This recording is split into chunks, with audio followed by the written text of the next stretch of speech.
Alô, amigos. Estamos aqui para mais uma edição do podcast do Gente que Fala.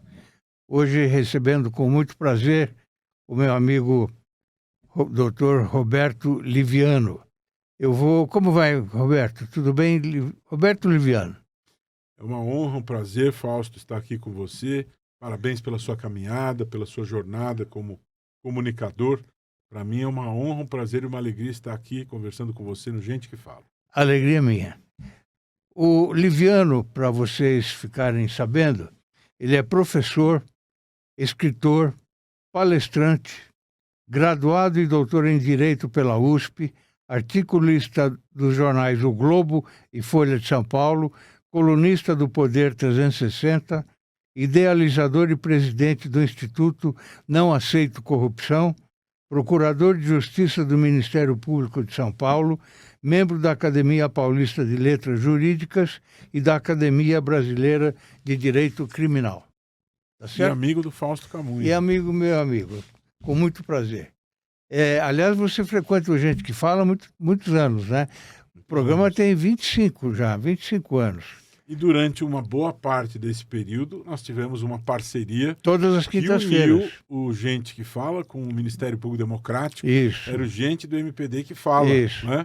Foi uma parceria muito vitoriosa em que nós distribuímos informação focada no universo do direito e da justiça. Isso. E para nós, honra para nós. A honra foi nossa, Liviano, com certeza absoluta. Você nasceu onde? Eu nasci em São Paulo, né? Nasci na Promatre e sou filho de imigrantes, né? Minha mãe nasceu no Egito, no Cairo, e meu pai nasceu em Bucareste. Seu pai era romeno. Sou filho de judeus, imigrantes judeus, né? E sou o primeiro brasileiro da minha família, portanto. Sim. A sua infância e juventude, como foi? A minha infância e juventude foram em São Paulo, né? Eu estudei no Colégio Dante Alighieri, né? E eu ingressei na Faculdade de Direito da USP com 17 anos de idade. Poxa, tão novo. Entrei novo e logo percebi, nos primeiros anos já da faculdade, que a minha vocação, a minha vontade era de seguir uma carreira pública. Né? Lá pelo 4º ano da faculdade surgiu a oportunidade de fazer um estágio no Ministério Público e eu tive um grande mestre, que foi Antônio Herman Benjamin. Hoje, Sim. Herman Benjamin é presidente do STJ. Né? Sim. E eu tive o privilégio de ter Herman Benjamin como um grande mestre. Na época ele era promotor de justiça na Promotoria Criminal de Santo Amaro. E Herman Benjamin me ensinou muito como promotor de justiça. E logo no início dessa convivência, eu percebi que aquele era o meu caminho. O Ministério Público era o meu caminho, era a minha vocação. E além de ter me ensinado muito, ele me permitiu exercer a capacidade de diagnóstico como promotor, a tomar decisões dentro do processo, a avaliar casos, se era hipótese de recurso, se não era hipótese de recurso, elaborar uma denúncia criminal, elaborar peças importantes, processuais. Então foi a primeira vivência inicial como membro do Ministério Público, e aquilo foi importantíssimo para eu perceber que tinha afinidade com essa carreira. Eu abraçaria e ingressaria no Ministério Público aos 23 anos de idade, logo na sequência. Você, no Ministério Público, você entrou como estagiário. Então, fui estagiário do Herman Benjamin. Sim. Durante um ano, exerci essa função que me ensinou muito, né? Lá na Promotoria Criminal de Santo Amaro. Depois, Herman Benjamin foi para o Centro de Apoio das Promotorias da Cidadania, e eu o acompanhei. E depois, logo que me formei, eu prestei o concurso de ingresso ao Ministério Público. No primeiro, fui até a fase oral, e no segundo concurso, eu obtive a aprovação e fui aprovado como promotor de justiça aos 23 anos. Entrei no Ministério Público em junho de 1992. Você foi promotor por quantos anos? Eu sou promotor há 33 anos. Você agora é procurador. Então, na verdade é modo de dizer. Ser promotor, sempre promotor, é que Ao longo da evolução da carreira, você tem os degraus, e quando você passa a exercer as funções de segundo grau, o promotor que atua em segundo grau, que exerce o papel representando o Ministério Público em grau de recurso, Sim, passa a se chamar procurador de justiça. sim, É o equivalente na magistratura ao desembargador, né? sim, sim. O desembargador, ele examina os processos quando há recursos, e no Ministério Público, quem atua nesses processos, dando pareceres antes do julgamento dos recursos, são os procuradores de justiça. Então, eu atuo em segundo grau no Ministério Público já há 11 anos, atuei na Procuradoria de Interesse Difuso e Coletivos por 5 anos, e estou atuando na Procuradoria Criminal há 6 anos. Como promotor, tem algum fato significativo para você? Eu vivi muitos fatos significativos ao longo da carreira que me marcaram muito, né? Que me ensinaram muito. Fui promotor do júri, trabalhei nas promotorias criminais.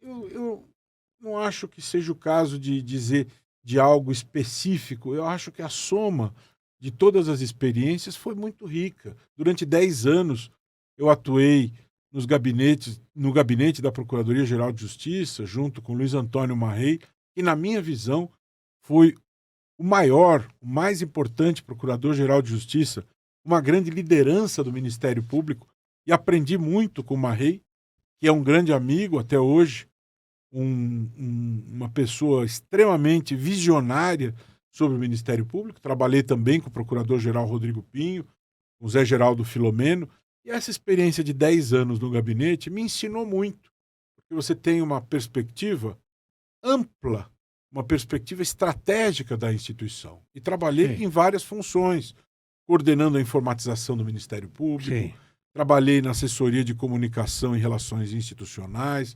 coordenando grandes campanhas de comunicação estratégica, sim. trabalhei em atribuições processuais, né, de proteção do patrimônio público, no Centro de Apoio do Meio Ambiente, da Cidadania. Portanto, foi uma experiência, Fausto, muito rica, né? Muito rica, muito densa, muito profunda, e que acrescentou muito na minha vida. Cada uma delas. Nessa área você se sente realizado. Eu me sinto realizado e me sinto sempre com a energia renovada para prosseguir. Eu tenho 57 anos, 33 anos de Ministério Público, e todos os dias me sinto com a disposição renovada para prosseguir a minha caminhada, para defender os interesses da sociedade. 57 anos de uma carreira muito bonita. Sim. E você sempre é chamado a dar sua opinião em televisões, rádios, sempre a mídia está de olho em você, porque você é muito firme no que fala. Essa questão de dar opinião, Fausto, eu tenho uma maneira de encarar isso muito tranquila e muito serena. Em primeiro lugar, eu não me escondo. Sim. Eu penso que um membro do Ministério Público, um dos atributos de um membro do Ministério Público é a coragem. Se você não tiver coragem, não é Sim, possível claro. exercer esta profissão. Com medo não dá, né? Não dá. É. Em segundo lugar, na Constituição nós temos no artigo 37 o princípio da publicidade. O Ministério Público, ele precisa se preocupar permanentemente em prestar contas à sociedade daquilo que se faz. A sociedade tem o direito de saber aquilo que se passa nos processos, tem o direito de acompanhar os temas relevantes, as grandes questões. Já disse Platão que é aceitável que uma criança tenha medo do escuro, mas é imperdoável que os adultos tenham medo da luz, não é? Portanto, é absolutamente necessário que nós nos posicionemos publicamente. E nós, membros do Ministério Público, precisamos ter este dever de esclarecer, de nos posicionar, sempre com ética, com cuidado, né? Porque você tem o promotor, o procurador que atua no caso, então você não deve invadir esferas de atribuição das pessoas do caso, sempre explicar questões técnicas, explicar os pontos, sempre com preocupações éticas relacionadas ao princípio do promotor natural, mas não se esconder. Eu penso que as pessoas têm o direito de saber aquilo que está se passando, então explicar os assuntos, se posicionar publicamente é relevante numa sociedade em que há o direito constitucional de acesso à informação. Esse é um direito fundamental, protegido garantido, é um daqueles que faz parte do rol de direitos previstos no artigo 5º. Então eu penso que dentro do universo de preocupações do Ministério Público, a quem cabe defender a ordem jurídica e o regime democrático, o promotor, o procurador, devem se preocupar com isso. Isso não é exibicionismo. Isso é um papel que cabe ao membro do Ministério Público. Perfeito. Você participou muito do movimento no Ministério Público Democrático, né? Vamos falar um pouquinho sobre isso? Sim, eu tenho muito orgulho em fazer parte do MPD, o movimento do Ministério Público Democrático.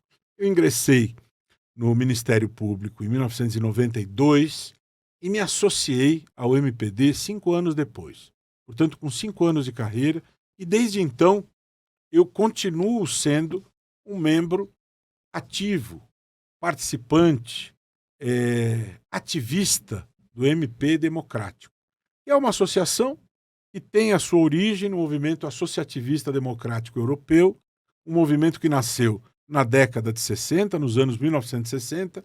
A primeira associação que surgiu com essa conformação foi a Magistratura Democrática na Itália, em 1964, uma organização composta por magistrados e membros do Ministério Público, com a preocupação de aproximar magistratura e Ministério Público da sociedade, que surgiu depois da libertação das ditaduras na Europa, né? Então, esse movimento democrático europeu influenciou o surgimento do MP Democrático, da Associação Juízes para a Democracia no Brasil.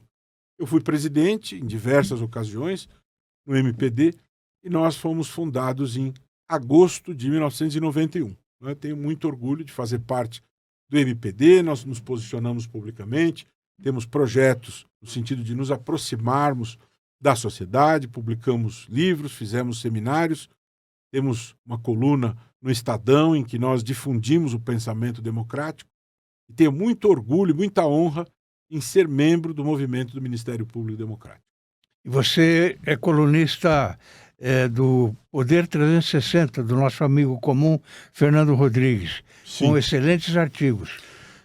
Eu, desde a estreia deste jornal digital, eu fui convidado pelo Fernando e sou colunista desde o início, escrevo lá semanalmente, um jornal de extraordinária qualidade, que faz jornalismo plural, jornalismo que ouve as pessoas das mais diversas visões. Isso. E eu tenho Não tem cor política, né? Não tem. É. E eu tenho este privilégio. Ao mesmo tempo é um desafio, Fausto, porque você escrever toda semana... Não é fácil. Você tem que ter uma responsabilidade, um compromisso, não é fácil, mas eu me acostumei, né? Já são aí quase 9 anos de, semanalmente, são mais de 500 textos escritos, em que você tem que estar bastante atento à agenda nacional, aos temas que estão na ordem do dia. Um tempo atrás, o Poder 360 trouxe para o seu time de colaboradores um cronista, o Voltaire de Souza. E quando isso aconteceu, eu conversei com o pessoal e consultei sobre a possibilidade de alternar artigos e crônicas, porque eu gosto de escrever crônicas, já publiquei 2 livros de crônicas. E foi permitido que eu alternasse artigos e crônicas, desde que sejam crônicas políticas. Então, de vez em quando, ao invés de escrever artigos, eu publico minhas crônicas, o que para mim é muito prazeroso, né? Porque eu tenho muito prazer em escrever este gênero de texto, né? Então, são mais de 500 textos já publicados. Aliás, eu quero te contar aqui em primeira mão que eu, no dia 8 de dezembro, aqui Sim. na livraria da Vila Madalena, aqui na Fradique Coutinho, eu vou lançar uma obra, se chama O Poder da Palavra, que foi organizada junto com o Moacir Assunção, que é jornalista e historiador, que reúne 100 desses artigos publicados na Folha, no Globo, no Estadão, no Poder 360, e eu tive a honra de ter Miguel Reale Júnior, Eugênio Butti e o professor Joaquim Falcão assinando prefácios, e eu dedico este livro à memória de 2 grandes gurus que eu tive na vida, que foram Dalmo Dallari e Plínio de Arruda Sampaio, né?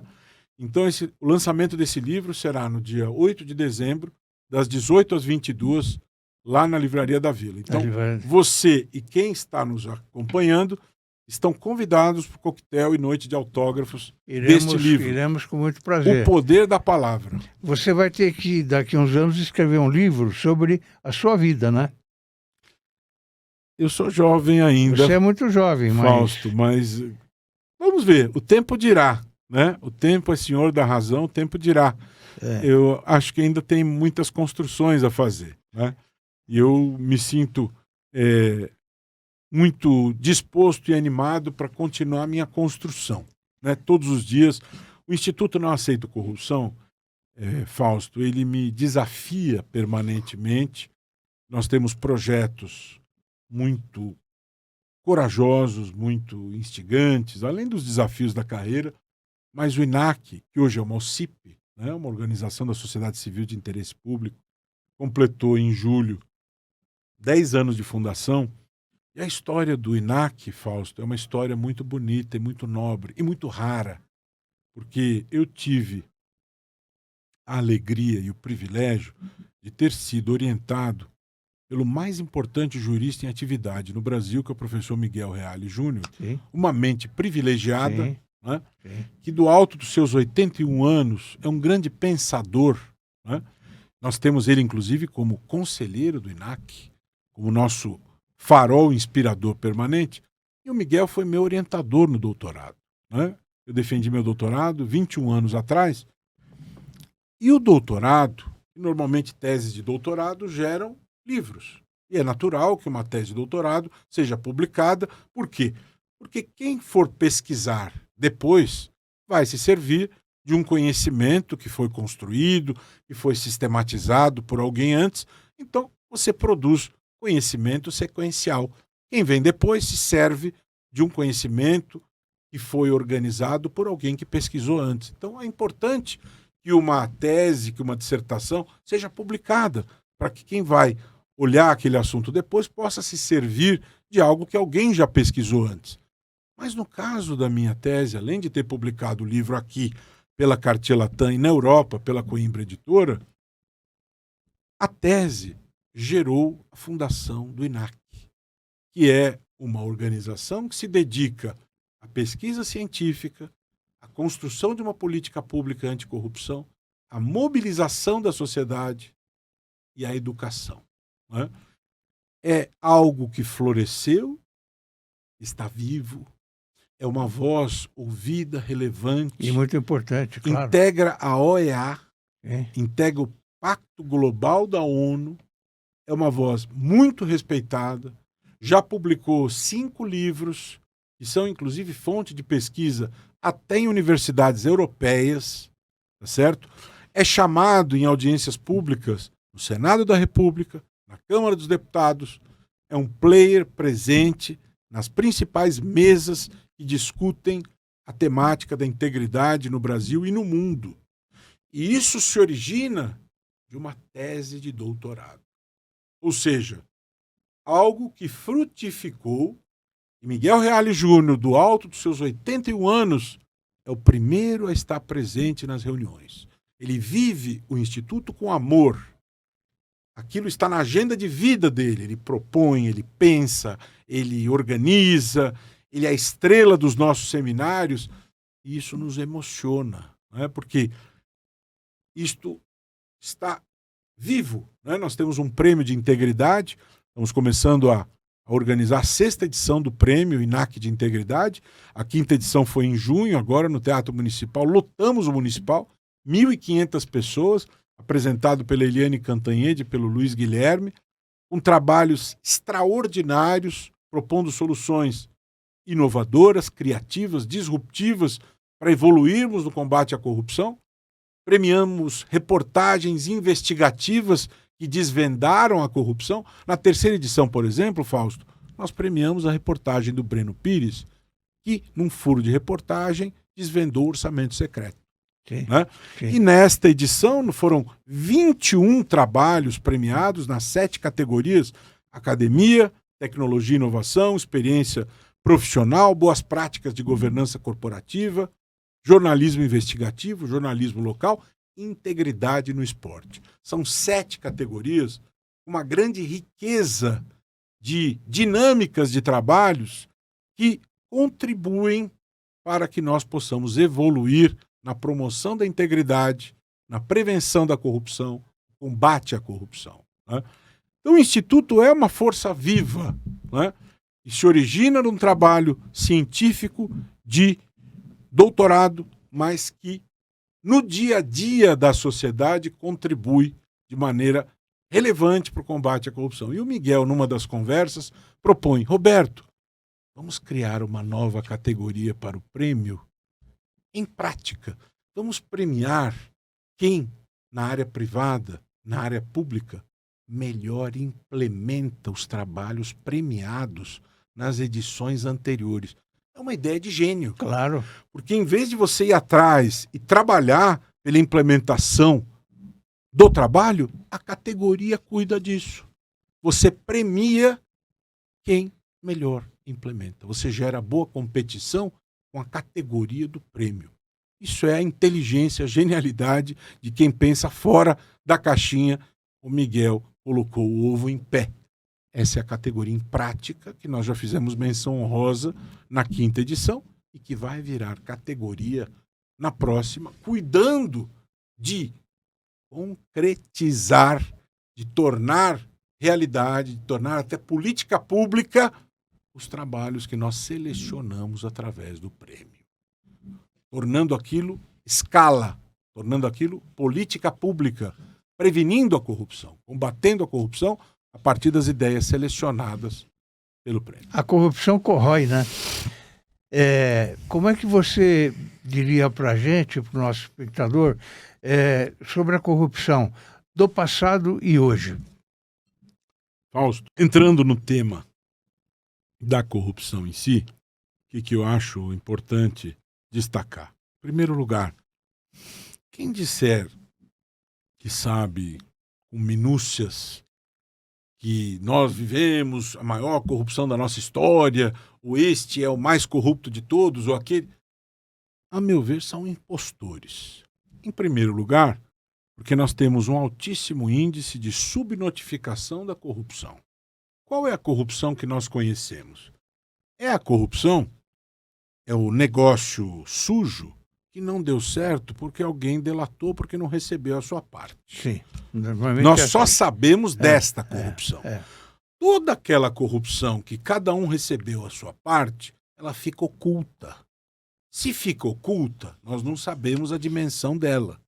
Então, quando se diz que o custo Brasil corrupção é 100 bilhões, 50 bilhões de dólares, esses números são absolutamente chutados, inventados, porque não existe cientificismo nenhum nesse tipo de análise. Você só sabe a corrupção que veio à tona por algo que não deu certo. Eu sou do Ministério Público e atuo na área criminal há muitos anos. Qual é o processo criminal que anda com mais celeridade? Aquele em que houve auto de prisão em flagrante. Porque o assaltante deu azar que havia uma viatura da polícia ali na frente. Foi roubar alguém, pegou o celular e, por azar, havia uma viatura da polícia e ele foi pego em flagrante. Se ele não dá este azar, leva o celular embora, esse crime pode ser elucidado? Pode até ser que seja, mas a chance é muito mais remota. Tá certo? Sim. Então, estas circunstâncias são relevantes em relação à temática da corrupção.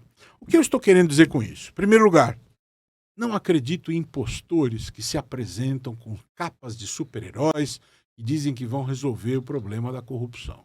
Primeiro ponto. Segundo, não acredito em balas de prata que são apresentadas por eles dizendo fórmulas mágicas que vão resolver a questão da corrupção, e muito menos em demagogos que em campanha se dizem os caçadores de Marajá, ou varre, vassourinha, ou show corrupção.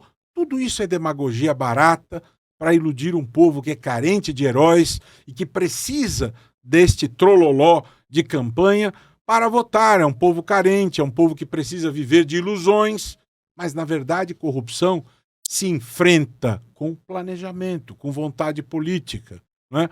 Na Nova Zelândia, na Dinamarca, que segundo a Transparência Internacional são os países em que há o combate melhor, existe corrupção também nesses lugares, A diferença em relação ao Brasil é que aqui a corrupção está fora de controle. Na Dinamarca e na Nova Zelândia, ela está controlada. Então, o que nós precisamos fazer? Nós precisamos de política pública anticorrupção, que nunca houve no Brasil. Nós precisamos controlar a corrupção. Nós precisamos trabalhar uma série de ações para que ela seja controlada. E isso é algo complexo. Isso depende de vontade política dirigida a isto.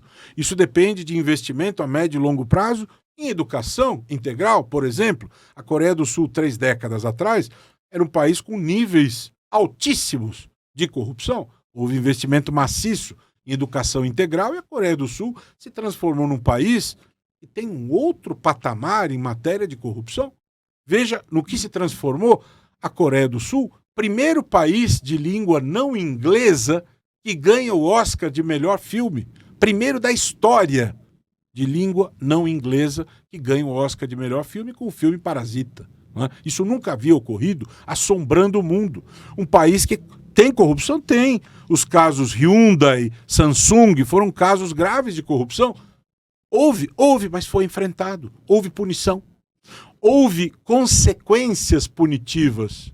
No Brasil, essas consequências, infelizmente, elas não acontecem. Os partidos políticos recebem 5 bilhões de fundo eleitoral e não há critérios de destinação, não há prestações de contas, não há transparência. É um dinheiro que cai do céu, né? A impunidade é a regra. E nestes países, na Dinamarca e na Nova Zelândia, não há esta impunidade que nós temos aqui. Este é o problema. Nós precisamos reverter a cultura da impunidade. Essa situação em que a lei não funciona e não há um controle da corrupção. Eu vou contar um caso para você que aconteceu comigo. Eu estava secretário de esportes da prefeitura. No 10º dia, a secretária me disse que tinha um senhor lá fora, queria conversar comigo, não ia sair de lá enquanto não conversasse comigo e tal. Chegou numa Mercedes, segundo a secretária e tal. Ele entrou, eu levantei para cumprimentar, ele esperou, claro, bastante, entrou, muito bem vestido, eu levantei para cumprimentá-lo, ele olhou para mim e disse assim, secretário, eu sou muito objetivo, se o senhor me disser onde está a chave do cofre, eu vou deixar o senhor rico. Nossa. Aí eu peguei o telefone para falar com a secretária. Qual governo que é isso, Fausto? Foi no governo do Celso Pitta, eu era secretário de esporte. Aí eu peguei, pedi para a secretária entrar e falei, o Tuca era o apelido dela, por favor, o senhor Edson, o nome dele, já está de saída. E ele saiu e foi embora. Não dei a mão, não despedi no final. Eu quero dizer o seguinte, a gente senta na cadeira, o pessoal acha que você já é corrupto. Sim. Não é? Tem esse lado. Sim, infelizmente. E tem muito gestor aí competente e honesto, muitos. Conheço vários. Às vezes você é vendido sem sequer saber o que está se passando, e o seu nome é usado para a corrupção. Isso acontece muito. Isso acontece e muito. Você pode ou não ser conivente. Isso depende da postura e da atitude de cada um. Sim, sim. Além da questão de que muito se fala e que se tenta resolver isso com essa expressão, a história da cultura da corrupção. Muitos respondem a essa pergunta desta maneira. Mas o problema do Brasil é a cultura da corrupção. Você já deve ter ouvido essa história. Claro. Não, o problema do Brasil é a cultura da corrupção. Está enraizado. Está enraizada a cultura da corrupção. De fato, nós temos algumas colocações a fazer em relação a isso. Alguns anos atrás, aquele nosso craque da seleção, Gerson, ele foi contratado para fazer aquela campanha do cigarro Vila Rica. E naquela propaganda, ele dizia, fume Vila Rica. O importante é levar vantagem em tudo. Mas veja, vamos entender o que aconteceu ali. Era o marketing daquela ação propagandística. E ele quis dizer, dentro daquilo que na época era permitido, ele quis dizer, olha pessoal, fume este cigarro, você vai se sentir importante, poderoso. Era o jogo publicitário que valia na época. Hoje em dia não se permite mais fazer propaganda de cigarro, e é bom que seja assim, porque é uma preocupação de saúde pública. No entanto, aquilo ganhou uma outra conotação, né? E essa história de levar vantagem em tudo, você tem uma coisa associada a. Até ficou conhecido como a lei de Gerson, a ideia da corrupção, a É ideia da verdade. propina, o É jeitinho verdade. brasileiro, e aí se tem todo esse questionamento em relação à corrupção, à propina, e aí algumas coisas que eu acho que são importantes serem colocadas. Em primeiro lugar, como que as pessoas se comportam em relação a isso, no que diz respeito a seus filhos, às famílias, né? É. Porque eu observo que muita gente educa seus filhos para serem os mais espertos, os mais malandros, né? Será que as pessoas têm um compromisso em educar os filhos para a integridade? Porque se nós tivéssemos a difusão da ideia da integridade, né, chega uma conta no restaurante e não foi computado o consumo de um prato. Filho, quando isto acontecer, você deve Avisa. alertar: É, lógico. isto eu consumi, É. eu devo pagar, por favor, inclua É. o prato na Você conta. esqueceu de incluir. Você esqueceu de cobrar, e aquilo que eu comi, aquilo que eu É. consumi, eu devo pagar. É. Você ensina isso ao seu filho? É. Olha, você está pagando algo e a pessoa, na hora de dar o troco, te deu dinheiro a mais. Você está me dando dinheiro a mais. Sim. Eu tenho que.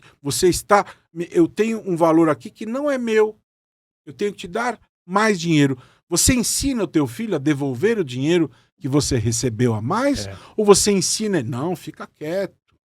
É. Você tem aqui, se Leva se ele- vantagem, se ele não, né? é a história. Você ensina o seu filho a levar vantagem em tudo, a ser o mais esperto para vencer a competição da vida, ou você ensina valores humanos, a integridade? Porque a sociedade será produto de tudo isso. Alguns dizem, não, mas isso aqui está tudo errado, porque os portugueses colonizaram esse país dentro da lógica das capitanias hereditárias, dos coronéis, e nós estamos condenados a essa ideia do privilégio das capitanias, são os caciques, os coronéis que mandam.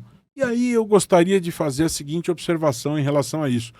De fato, a forma de colonização do Brasil foi seguir uma lógica em que Portugal extraía de maneira oportunista a riqueza e usou uma metodologia em que não se procurava ter algo construtivo em relação à colônia. O método de ocupação não foi um método construtivo, foi um método extrativista, de extrair a riqueza. Isso de fato ocorreu, é um fato histórico inquestionável. Não é? Mas nós estamos falando de algo, Fausto, que ocorreu há 500 anos. É. O Brasil foi descoberto em 1500. Isso ocorreu no Brasil colônia ao longo dos séculos. Dom Pedro I, às margens do rio Ipiranga, gritou independência ou morte há 200 anos. Isso ocorreu ao longo dos séculos. Imagine que uma criança, ao tempo que o pai o educa, toma uns tapinhas na bunda. O pai não é daquela metodologia do diálogo, ao invés de conversar, ele dá tapas na bunda. Eu sou absolutamente contra, e eu acho que as pessoas não devem usar esse tipo de método pedagógico. Mas vamos dizer que o pai deu uns tapas na bunda e a criança ficou traumatizada, ficou chocada com isso gerou problemas. A pessoa se tornou adulta, se aquilo a incomodou, ela deve fazer terapia e resolver isso, e seguir a vida em frente. Se ela ficar imersa nessas lamúrias dos tapinhas que ela levou quando era criança, isso vai prejudicar a vida dela. Eu estou dizendo isso porque eu acho que não é plausível nós ficarmos repetindo esta ladainha das histórias da carta de Pero Vaz de Caminha e das capitanias hereditárias. Isso é história de séculos atrás. E os portugueses fizeram isso, ok. Mas nós precisamos ter nas nossas mãos as rédeas da nossa vida. Nós precisamos implantar no Brasil um país com valores republicanos. Isto aqui não é uma república. Este é um país que segue a lógica do privilégio, né, do nepotismo. né? Quando um indivíduo como o senhor Ricardo Barros, que é líder do governo, dá uma entrevista ao Estadão e diz que o sistema do nepotismo é uma virtude na administração pública, significa o quê? A naturalização do nepotismo. Quando você pensa que o país é uma república, né, que nós devemos ter a ideia da impessoalidade como um valor constitucional, ou nós queremos a impessoalidade, a moralidade administrativa, ou nós queremos ser vencidos pelo nepotismo. São escolhas que nós temos que fazer, né? Nós vamos ficar nos lamuriando pelo que os portugueses fizeram a partir de 1500, ou nós queremos fazer do Brasil uma república democrática para valer? É uma opção que nós temos que ter, se nós vamos ter um país de todos, que vai às ruas no dia 21 de setembro, dizer que a PEC da blindagem é algo afrontoso ao interesse público, que não é possível que os parlamentares queiram se blindar e dizer que só serão responsabilizáveis por crimes se eles admitirem. O povo foi às ruas e disse, não, isso não é aceitável. Aliás, essa blindagem aí foi horrorosa, né? Pois é. E aí, diante do grito do povo nas ruas, o Senado trancou num parecer memorável do senador Alessandro Vieira. Isso. Por quê? Porque aquilo era afrontoso à Constituição. Tudo tem limite. Não é? Então aquilo foi histórico, foi um momento histórico da nossa cidadania. Mas o que foi episódico no 21 de setembro deveria ocorrer sempre. Deveríamos ter sempre consciência das questões dos interesses republicanos e democráticos. Liviano, está aparecendo aqui na tela a capa do nosso portal. Estamos com mais de 100 mil visualizações já. Opa. E temos 3 anos já. Maravilha. Você, de vez em quando, eu publico seus artigos. Quando o artigo... todos os artigos seus são excelentes. Eu procuro publicar e citar a fonte, não é? Sempre citando a fonte.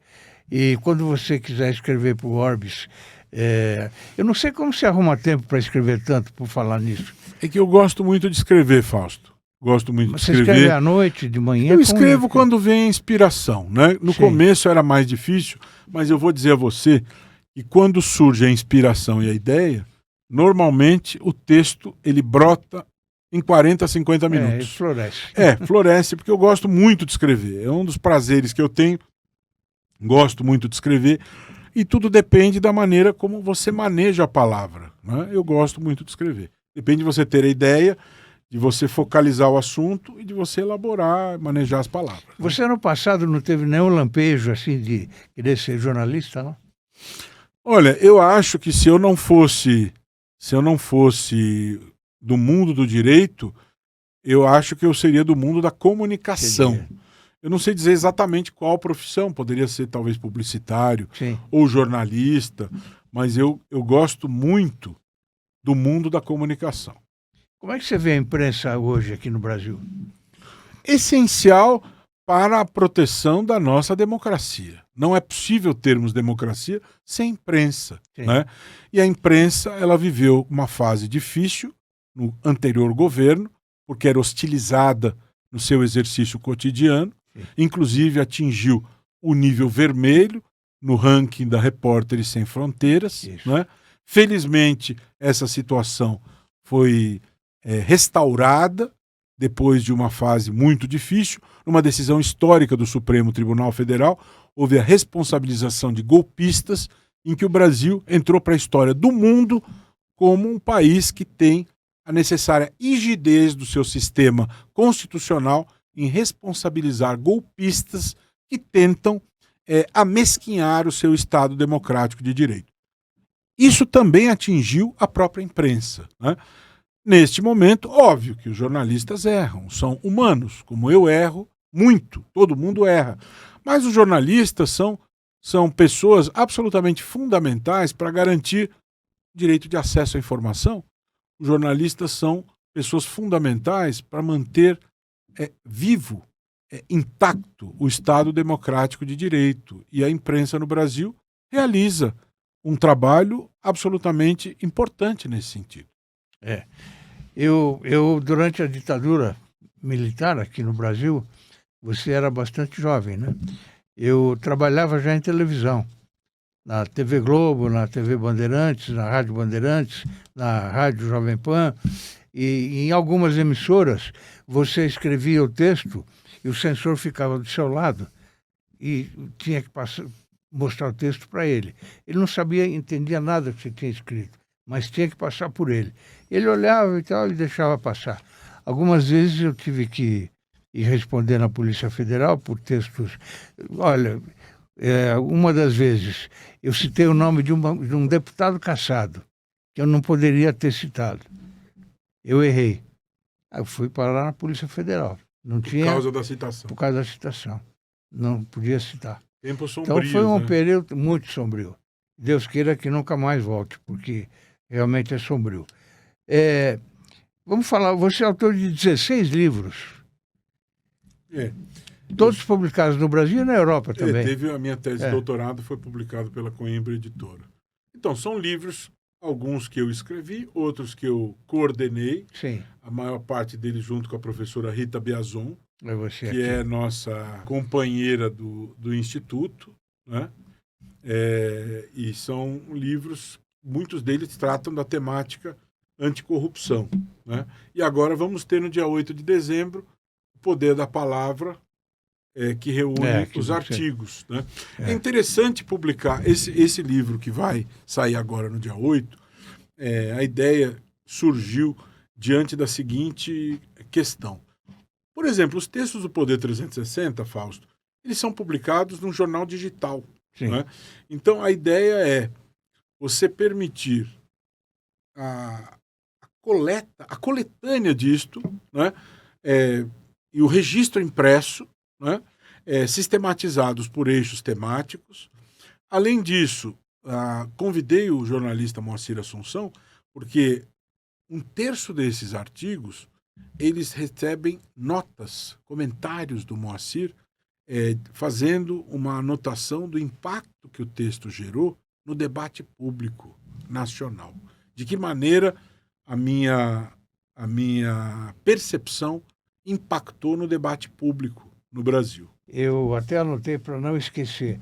Carta Magna de 88. Nós fizemos 37 anos de Constituição. O que você tem a falar sobre isso hoje, Liviano? Olha, você escreveu um artigo há pouco tempo. Sim. Eu penso o seguinte, a nossa Constituição, que teve a figura fundamental de Ulisses Guimarães como o grande artífice da Constituição, ao longo do tempo ela foi emendada em vários pontos. Inclusive, eu vejo com bastante tristeza o fato que este processo de emenda é um processo que acontece de uma maneira muito mais fluida do que deveria ser. Né? Você tem lá na própria Constituição a previsão de um quórum maior, mas a verdade é a seguinte, você tem a previsão regimental da urgência de votação, que deveria ser algo excepcional. Mas a excepcionalidade vem se transformando há muito tempo em regra. Pra você ter uma ideia, Fausto, em 2008 nós tivemos 22 urgências de votação no ano todo.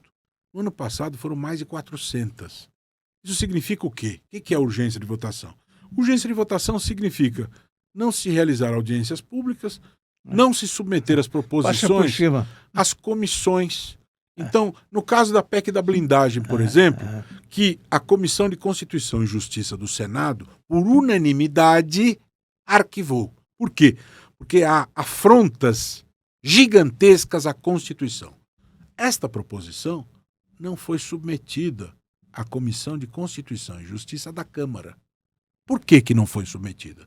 Por truculência, por desrespeito a elementares preceitos éticos políticos. Porque se houvesse respeito a esses preceitos éticos mínimos, aliás, onde está a Comissão de Ética da Câmara e do Senado? O que ela tem feito para respeitar a Constituição? Parecem peças de museu. Sim, não é? Claro. Então, se a CCJ cumprisse o seu papel efetivamente, Comissão de Constituição e Justiça, se houvesse efetividade, esta proposta teria sido barrada na Câmara. Mas aquela teoria de boiada de um ex-ministro, que sabemos qual é a tônica política no Brasil de hoje. Não há ética na política. Não é? Então a Constituição, que deveria ser o nosso norte, a nossa carta política, regulando, limitando comportamentos que desrespeitam a dignidade humana, os direitos fundamentais, infelizmente, ela é desrespeitada cotidianamente. Até as cláusulas pétreas, que deveriam ser o núcleo irreformável da Constituição, ela é atacada permanentemente. Você tem, inclusive, regras que prevêem a legitimação para certos atores proporem as ações diretas de inconstitucionalidade, as ações por descumprimento de preceitos fundamentais. Isso está previsto no nosso ordenamento jurídico. Ao invés dos violadores passarem a se abster desses comportamentos, fala-se abertamente em restringir essas possibilidades de ajuizamento. O que é esse debate sobre restrição? É restrição do acesso à justiça. É algo absolutamente antidemocrático, porque você impedir os atores constitucionais de levarem ao Supremo, de permitirem ao Supremo o controle da constitucionalidade, é negação do acesso à justiça. É desrespeito à Constituição. Então, eu posso dizer a você que nesses 37 anos, a Constituição, ela é como se ela tivesse navegado no espaço aéreo, um grande transatlântico que vive balançando. Né? O avião, ele continua intacto, mas ele vive balançando. Você acha que a Constituição já envelheceu, não? A Constituição, ela pode ter envelhecido, se você me perguntar, seria bom para o Brasil a ideia de ter uma nova Constituição? Eu vou te dizer que os direitos civis, sociais e políticos, da maneira como estão protegidos na Constituição, estão muito bem protegidos. Né?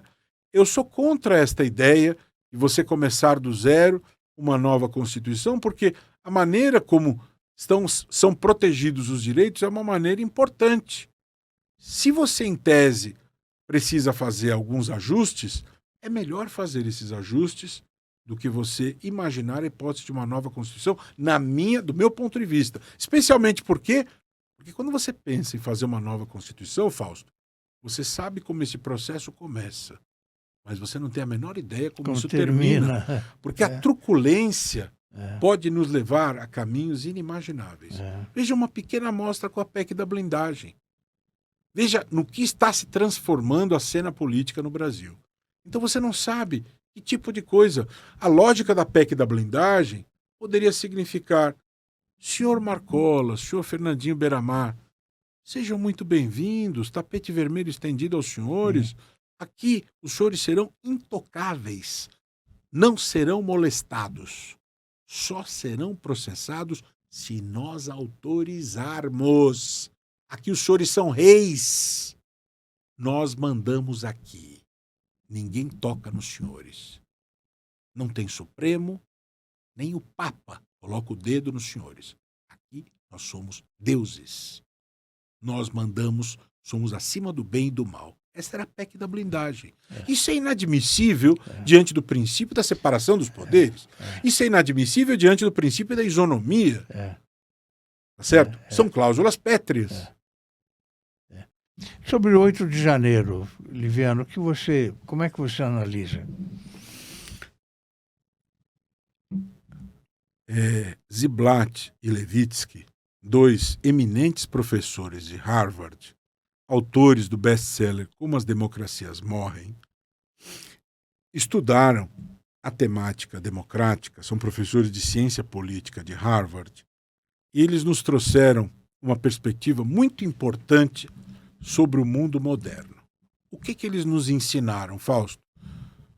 Muitas pessoas que viveram tempos antigos enxergam a questão da democracia, da violação do Estado de Direito da seguinte maneira: que você derruba os governos democráticos usando as Forças Armadas, usando tanques, usando soldados, fuzis e tudo mais. As coisas mudaram. As coisas não funcionam mais desta maneira. Eles explicam na sua obra que Hoje em dia, o déspota, o autocrata, ele ingressa no poder pela porta democrática, ele ganha a eleição, ele se inscreve como se fosse um homem bem intencionado, ele usa a casaca do homem de bem e ganha a eleição. Usa as redes sociais, usa os seus seguidores, ele de repente contrata o Steve Bannon, alguém por aí, e ganha a eleição. Depois que ele chegou ao poder, ele começa todo um trabalho estratégico de torpedear e enfraquecer os pilares democráticos e as instituições. E conforme muito bem colocou Daron Acemoglu, Prêmio Nobel de Economia, não há progresso, não há evolução de uma nação sem instituições fortes. Para você ter progresso, riqueza e evolução de uma nação, a premissa é fortalecimento das instituições. Tá certo? Sim. E assim ganharam o Prêmio Nobel pela evidência, pela absoluta correção deste pensamento. Atentos a isso, o que o tirano faz? Enfraquece. É como o cupim, que vai comendo o móvel, quando você percebe, o móvel desaba. Foi comido pelo cupim, não tem mais nada, o móvel cai. Desta maneira, como este cupim, vão sendo carcomidas as instituições democráticas. Quando se percebeu, a democracia enfraqueceu. Então, o que aconteceu no 8 de janeiro? Que alguns dizem, não, aquilo ali foi uma manifestaçãozinha. Não há manifestaçãozinha coisa nenhuma. Aquilo ali foi fruto de um movimento que foi orquestrado, que já vinha ocorrendo, não foi um ato isolado, tá certo? Em que os 3 poderes foram atacados, mais de 40 jornalistas foram espancados, segundo dados da Abrage, tá certo? Então, não se pode brincar, Fausto, com ataques ao Estado Democrático de Direito. Eu, como doutor em Direito Penal, digo a você que esse é um dos bens jurídicos, segundo o Direito Penal, mais sérios do nosso ordenamento jurídico penal. É muito mais grave você violar o Estado Democrático de Direito do que o indivíduo roubar um celular na estação de metrô. Porque quando você rouba um celular na estação de metrô, o bem jurídico protegido é o patrimônio de um indivíduo. Ele foi lesado. Tudo bem? Comprou o seu celular, foi roubado o celular. É horrível, é horrível. Às vezes ele está pagando prestação. Aquilo é muito chato. Mas quando há um crime contra o Estado Democrático de Direito, este crime é contra 220 milhões. O restabelecimento daquela situação pode levar décadas, porque há uma fratura social muito grave, tá certo? Então, tenta-se construir uma narrativa, não, aquilo ali foi uma manifestaçãozinha de tiazinhas do Zap, de vovós, de titias, de velhinhos. Não, aquilo ali foi grave atentado ao Estado Democrático de Direito. Se isto ocorre da maneira A, B ou C, o torpedeamento das instituições democráticas é crime contra o Estado Democrático de Direito. Isso merece punições graves. Aliás, é bom lembrar que a lei que prevê estas penas é a Lei 14.197 de 2021, que teve a sua aprovação apoiada e impulsionada pelo ex-presidente Bolsonaro. Tá certo? Essa lei está em vigor há 4 anos e agora se fala em suavizar estas penas. Quando o Código Penal completa 50, 60 anos de vida, é plausível, porque as novas dinâmicas sociais exigem que você reveja o Código Penal. Se o Código Civil tem 60 anos, aí você tem que rever, porque surgiu a questão da barriga de aluguel e tal, uniões homoafetivas, vamos rever o Código Civil. Agora, essa lei está em vigor há 4 anos. Qual foi a defasagem que justifica fazer uma nova lei? É defasagem ou é interesse de um indivíduo que você vai fazer a lei para acomodar interesses de um? Não se admite fazer lei para acomodar interesse de indivíduos. Isso vai na contramão da prevalência do interesse público. Inadmissível fazer uma lei para satisfazer A, B ou C. Isto é afrontoso ao princípio da moralidade administrativa e afrontoso ao princípio da impessoalidade. Não se faz lei para satisfazer manés, A, B ou C.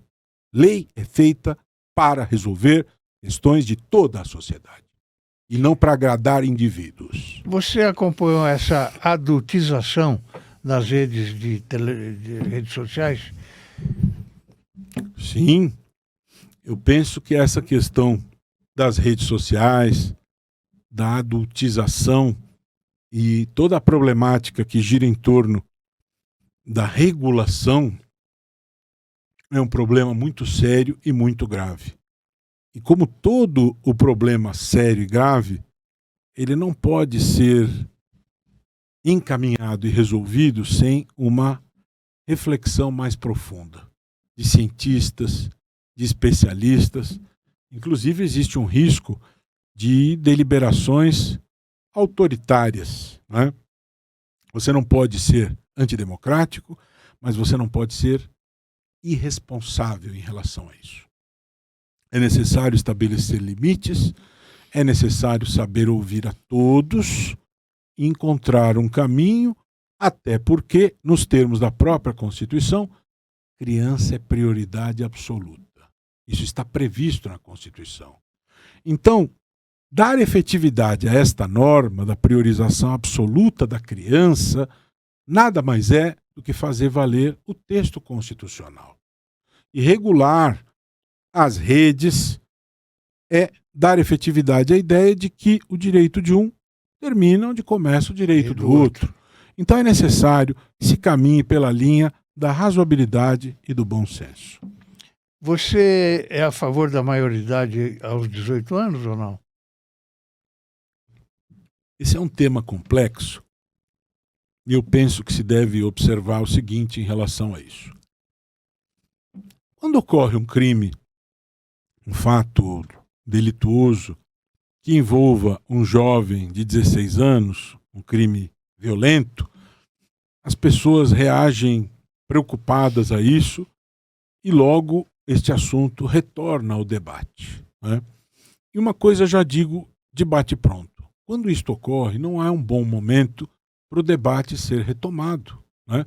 Porque as pessoas estão histéricas, estão preocupadas. Em momentos de histeria coletiva, não são momentos apropriados para esse tipo de debate. Segundo lugar, com dados estatísticos e científicos, você observa o seguinte: nos lugares em que as medidas socioeducativas previstas pelo Estatuto da Criança e do Adolescente são implantadas adequadamente, com estabelecimentos pequenos, com trabalhos aplicados corretamente, dentro daquilo que é preceituado pelo ECA, você tem baixíssimos índices de reincidência, você tem as medidas implementadas de maneira absolutamente correta nos termos da lei. Então me preocupa muito esta visão de redução da maioridade penal, porque por falta de informação, por ignorância, por um sentido de vingança social, as pessoas podem ser levadas por um instinto de não, vamos jogar lá na cadeia e tal, como se isso fosse resolver, colocar um jovem de 16 anos junto com os pós-doutores no crime, isso não resolve nada. É uma nova escola para ele. Isso não resolve nada. Se você tem alguma chance de recuperar este jovem, é num estabelecimento em que as coisas funcionem adequadamente. Se é que há alguma chance. Eu não estou dizendo que isso é certeza absoluta, mas se é que há alguma chance, é num estabelecimento devidamente estruturado. Não há certeza. Mas se é que há alguma chance, é nesses estabelecimentos que precisam ser adequadamente geridos. Perfeito. Então eu sou contra esta medida, porque para mim parece demagogia populista e não está embasada em dados científicos de realidade. Roberto Liviano, foi um prazer enorme receber você aqui. Gostaria que você se despedisse. O tempo voou aqui, né? Bem, parece que fizemos 1 hora de programa.